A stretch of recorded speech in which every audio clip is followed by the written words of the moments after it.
মাছ আর পাঁপড় খাবে, আমাকে খাওয়াতে দাও। দাদা একটু নোংরাটা ছেড়ে দাও। Hello everyone, welcome back to my channel. দীঘায় ঘোরার দ্বিতীয় দিনের ভিডিও তোমাদের সঙ্গে শেয়ার করতে চলেছি। তোমাদেরকে বলেছিলাম আমি তোমাদেরকে রুমটা দেখাবো, তো রুমটা কিছুটা দেখিয়ে দিয়েছি আর ব্যালকনিটাও দেখিয়ে দিয়েছি। আর ওপরতলাগুলো আর দেখানো যায়নি, কারণ ছাদের সিঁড়িগুলো না বন্ধ ছিল, যার ফলে আমরা উঠতে পারিনি। তো বন্ধুরা, আমরা এখন চলে যাব খেতে। খাবারের ব্যবস্থাটা এখানে যেহেতু ছিল না, তাই আমাদেরকে বাইরে থেকেই খাবারটা খেতে হয়েছে। আর সত্যি বলতে বেড়াতে গিয়ে সব সময় হোটেলে থাকবো বা ঘরে বসে থাকবো সেটাও তো ভালো লাগে না, তাই মনে হয় বাইরে খাওয়াটা কিছুটা সময় ভালোই লাগে। একটু ঘুরে বেরিয়ে এসে ঢোকার সময় খাবারটা খেয়ে নিয়ে ঢুকবো বা খাবার পার্সেল করে নিয়ে ঢুকবো, সেটাও বেশ মজার। তো যাই হোক, তোমাদের সঙ্গে গল্প করতে করতেই ইতিমধ্যে আমার ফোন এসেছিলো। বর ফোন করে বলল যে আর তোমাদের আর হোটেল থেকে বেরোতে হবে না, আমি সবার জন্য বিরিয়ানি পার্সেল করে নিয়ে চলে আসছি। তো আমরা শুনে তো খুব মজাই পেলাম। আমি আর ননদ আবার বসে গেলাম আমরা গল্প করতে। আর গল্প করতে করতে বাচ্চাদের সঙ্গেও একটু খেলাধুলো করলাম, ওদের সঙ্গেও বেশ মজার মজার স্কুলের গল্প শুনলাম। এই সব নিয়েই আর কি কেটে গেল বেশ কিছুক্ষণ সময়। তো যাই হোক, মোটামুটি এরকম চলতে চলতে আমরা ঠিক টাইম মতন, মানে ঠিক 11:15 নাগাদ বর বিরিয়ানি নিয়ে চলে এসছে। তো বাচ্চাদের খিদে পেয়ে গেছে, আগে ওরা খাবে তারপরে আমরা খাবো, তো আগে ওদেরকে দিয়ে দিচ্ছি। এই বিরিয়ানিটা যেহেতু ছেলে আমার নিজে হাতেই খেতে ভালোবাসে, তাই খাইয়ে দেওয়ার কোনো ঝামেলাও থাকে না। ও বেশ হাত ফাত ধুয়ে ও এবং আমার ননদের ছেলে একসাথে বসে গেছে। আর বাচ্চারা যখন নিজেরা খাবে তখন মায়েরা আর কেন বসে থাকা, তো আমরাও বসে পড়লাম দুই মা একসঙ্গে খেতে। বিরিয়ানিটা কিন্তু বেশ দারুণ ছিল। পরদিন সকালবেলা আমরা উঠে রওনা দিলাম তালসারির উদ্দেশ্যে। একটা অটো ভাড়া করে নিলাম আমরা, আর 5 জনে বেরিয়ে পড়লাম তালসারির উদ্দেশ্যে। তালসারি কিন্তু অনেকটাই দূর দীঘা থেকে, কারণ এটা পুরো পশ্চিমবঙ্গ ছাড়িয়ে মানে উড়িষ্যার মধ্যে পড়ে। তো আমরা চলছি, আর দেখলাম আস্তে আস্তে গাড়ির নেম প্লেটগুলো সব পাল্টে গেছে। WB আর নেই, OD আছে।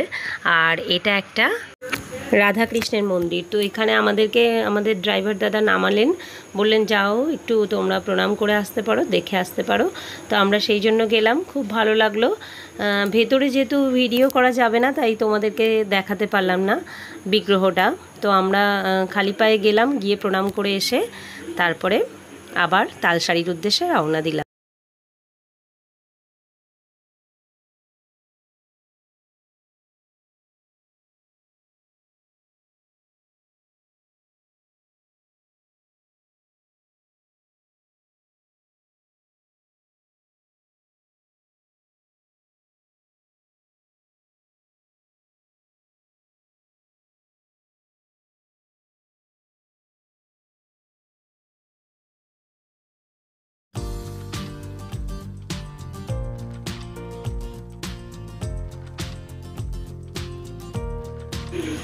এবার আমরা পৌঁছে গেছি তালসারিতে। তো তালসারিতে গাড়ি থেকে নেমে আমরা একটা ছোট একটা খাবারের জায়গা আর কি, ছোটোখাটো একটা রেস্টুরেন্ট বলা চলে।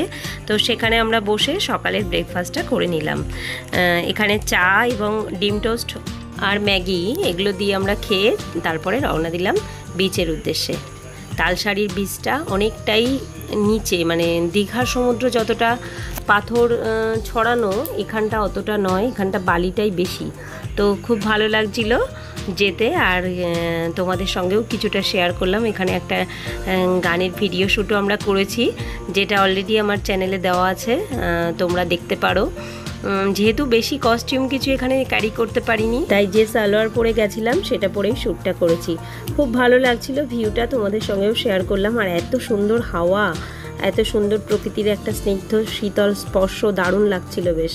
এখানে যদিও বেশ কিছু হোটেল আছে, কিন্তু অনেকটাই দূরে, মানে বিচের থেকে একটু দূরে, এবং লোকালয়ও ভীষণ কম। ভালো লাগবে অনেকেরই হয়তো, তোমাদের আমার যেমন খুবই ভালো লেগেছে। তবে বেশিক্ষণ থাকা যাচ্ছিল না, আর সেই সাথে হাওয়াও ছিল, ভালো লাগছিল সব মিলিয়ে। তবে রোদের একটা তাপ তো থাকেই, আর বালিরও একটা গরম থাকে, বেশিক্ষণ এখানে থাকা যায়নি। আর আমরা যেহেতু গাড়িটা বুক করে এসেছিলাম, গাড়িটা একটা নির্দিষ্ট সময় অবধি থাকার কথা ছিল, তার জন্য ইচ্ছে করলেও বেশি সময় অবধি থাকতে পারিনি।